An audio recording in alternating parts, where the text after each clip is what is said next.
Hello மக்களே! எல்லாரும் எப்படி இருக்கீங்க? நல்லா இருக்கீங்களா? இப்போ இந்த அழகில்லா காதல் சீரியலோட முதல் எபிசோடு நான் ஆல்ரெடி பேசிட்டேன்.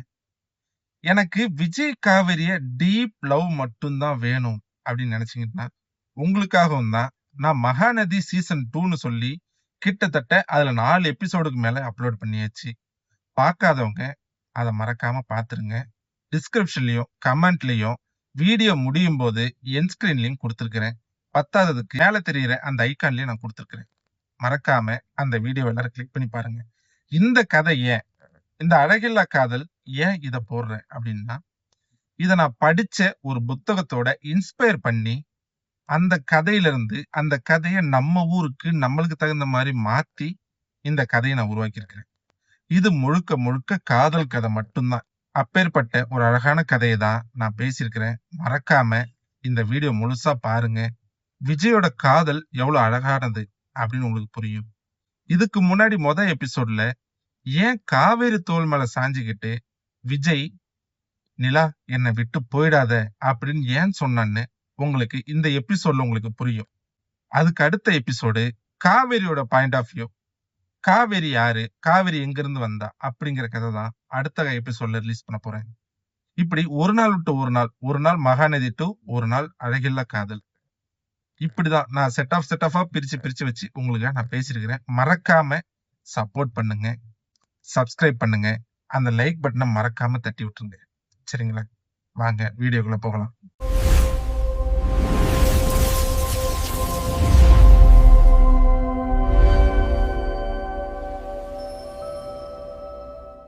ஹலோ மக்களே, போன எபிசோட்ல நம்ம விஜய் கிச்சன்ல உட்காந்து நிலா என்னை விட்டு போகாத அப்படின்னு ஒரு சின்ன குழந்தை மாதிரி அழுததை நம்ம பார்த்தோம். காவேரிக்கும் நமக்கும் ஒரே கேள்விதான் மனசுல ஓடிட்டு இருந்துச்சு. யார் இந்த நிலா? விஜய் அவளை அவ்வளவு உசுரா காதலிக்கிறானே, அப்படி என்னதான் நடந்துச்சு அவங்க 2 பேருக்கு நடுவுல? அந்த கேள்விக்கான பதிலை தேடி நாம இப்போ 6 வருஷத்துக்கு முன்னாடி போக போறோம். 6 வருஷத்துக்கு முன்னாடி நம்ம விஜய் இப்ப இருக்கிற மாதிரி ஒரு கல் நெஞ்சக்காரன் கிடையாது. அவன் முகத்துல எப்பவும் ஒரு சிரிப்பு இருக்கும். ரொம்ப ஜாலியான, தன்னம்பிக்கை அதிகமா இருக்கிற ஒரு காலேஜ் பையன் அவன். இது அவனோட ஃபைனல் இயர். ஒரு நாள் காலையில காலேஜ் அட்மினிஸ்ட்ரேஷன் ஆபீஸ்க்குள்ள போறான் விஜய். அங்க இருக்கிற செக்ரட்டரி கௌரி மேடம், என்ன விஜய், நீங்க முருகன் சாரோட கிளாஸ் தானே, இது அவர்கிட்ட கொஞ்சம் கொடுத்துறீங்களா அப்படின்னு கேக்குறாங்க. கண்டிப்பா மேடம்னு சொல்லிட்டு நிக்கிறான். அப்போ போன் அடிக்கவும் கௌரி மேடம் போனை அட்டன் பண்ணிட்டு, விஜய் ஒரு 2 நிமிஷம் வெயிட் பண்ணுப்பா, பிரின்சிபல் ரூம்ல இருந்து ஒரு புது ஸ்டூடெண்ட் வராங்க, அவங்களுக்கும் அதே கிளாஸ் தான், நீயே கொஞ்சம் அவங்கள கிளாஸ்ல விட்டுறியா அப்படின்னு கேக்குறாங்க. விஜயும் சரின்னு சொல்லிட்டு அங்க இருந்து ஒரு சேர்ல உட்கார்றான். அப்போதான் அவன் சுத்தி முத்தி பாக்குறான். அடடா, காலேஜ் 3 வருஷம் முடிஞ்சு ஃபைனல் இயர் வந்துட்டோம்.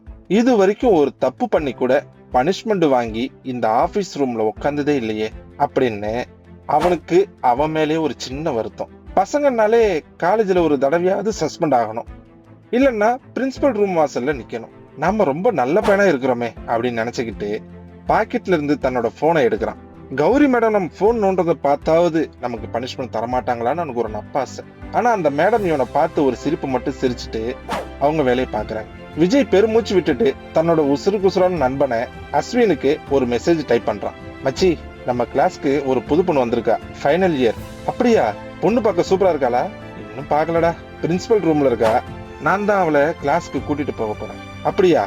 பொண்ணு நல்லா இருந்தா எனக்கு ஒரு போட்டோ எடுத்து அனுப்பு மச்சி. கண்டிப்பா அனுப்புறேன். பை த வே, இந்த வருஷம் எத்தனை தடவை பிரின்சிபல் ரூம் நீ போன? 2 தடவை. ஏன் இப்போ அதை கேக்குற? நீ எதுவும் தப்பு பண்ணிட்டியா அப்படின்னு கேக்குறான். விஜய் தனக்குள்ளே சிரிக்கிறான்.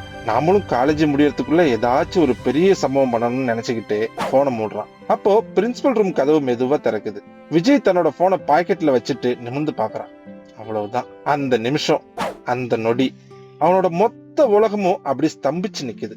இனிமே தான் வாழ்க்கையில வேற எதையும் குனிஞ்சு பார்க்க கூடாது, இந்த முகத்தை மட்டும்தான் பாத்துக்கிட்டே இருக்கணும்னு அவன் மனசுக்குள்ள ஒரு குரல் சொல்லுது. கௌரி மேடம் சொல்றாங்க, நிலா, இவன் தான் விஜய், இவன் உன்னை கிளாஸ்ல கொண்டு போய் விட்டுருவான்னு சொல்றாங்க. அந்த பொண்ணு மெதுவா விஜய் நோக்கி நடந்து வரா. விஜய்க்கு என்ன நடக்குதுன்னே தெரியல. அவனோட கால்கள் அவனுக்கே தெரியாம லேசா நடுங்குது. அவனோட வாய் பேச வேண்டிய வார்த்தைகளை மறந்து ஊமையாகி போகுது. அவனோட கைகள் ஹலோன்னு குலுக்க கூட தோணாம அப்படி மறுத்து போய் நிக்குது. எல்லாத்துக்கும் மேல அவனோட இதயம் ஒரு பொண்ணை பார்த்த உடனே அவளை பத்தி தெரிஞ்சுக்கிற வரைக்கும் கூட வெயிட் பண்ணாம என் நெஞ்ச கிழிச்சுக்கிட்டு வெளியே வந்து அவகிட்ட ஓட துடிக்குது. அவளை பார்த்தா ஏதோ ஒரு அழகான கவிதை மாதிரி இருக்கா. காதல் கடிதங்கள்ல இருக்கிற அழகான வார்த்தைகள் எல்லாம் ஒண்ணு சேர்ந்து உயிரோடு நடந்து வர மாதிரி இருக்கா.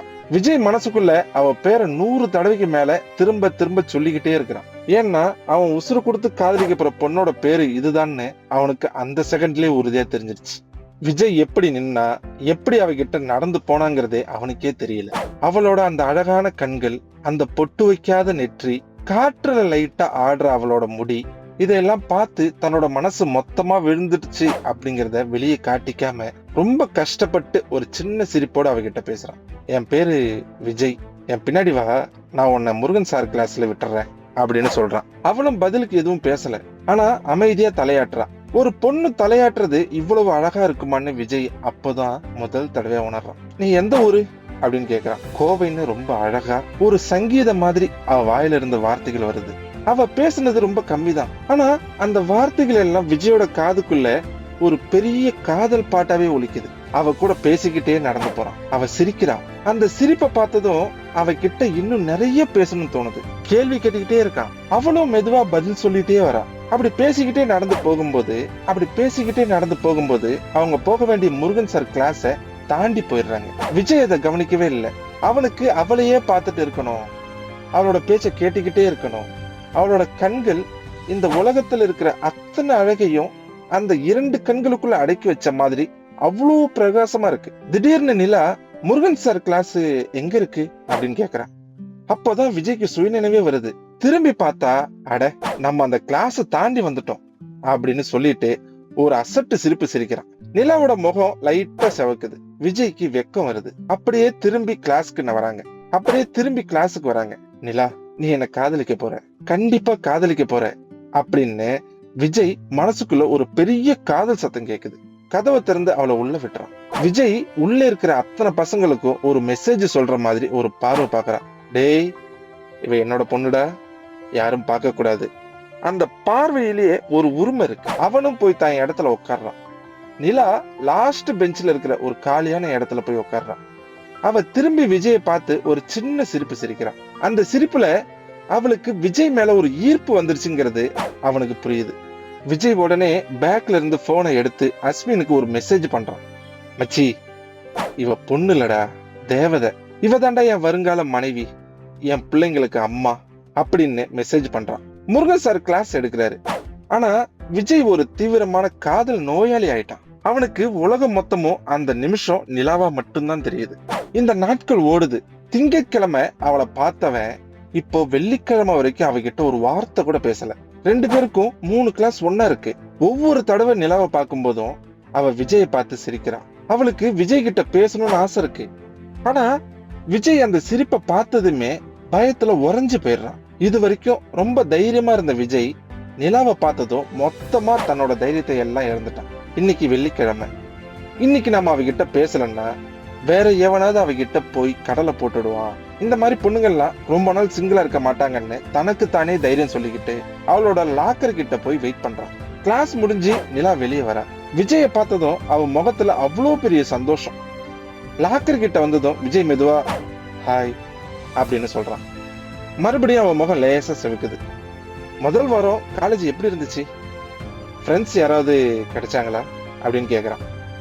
பரவாயில்ல, கொஞ்சம் பேர் பழகி இருக்காங்க அப்படின்னு நிலா சொல்றான்.